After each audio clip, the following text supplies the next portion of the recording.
Hello guys, mga highlights ko guys. Ganito mag-highlights guys, yung dulo lang ang pinaka-light. Yan. Ganyan po guys. Bleach po ang gamit ko guys, bleach. Ganyan po kasi ang paraan para hindi ka na magamit ng puwero. Yan, tapos ganyanin mo. Tapos yan guys, kulayan pa natin yan ulit. Ayan.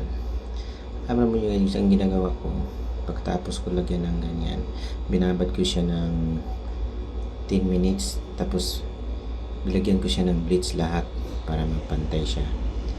Ayan po siya guys, yung sa dulo, no? Tapos dito guys, yan portion, yan na po guys, gibabad ko na siya ng color.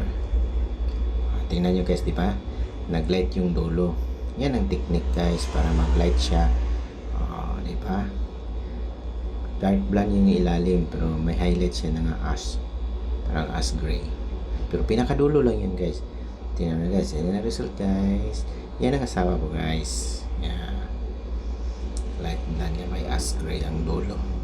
Ganyan ako mag-highlights. Simple lang, basta maiksi ang buhok, ganyan lang paggawin.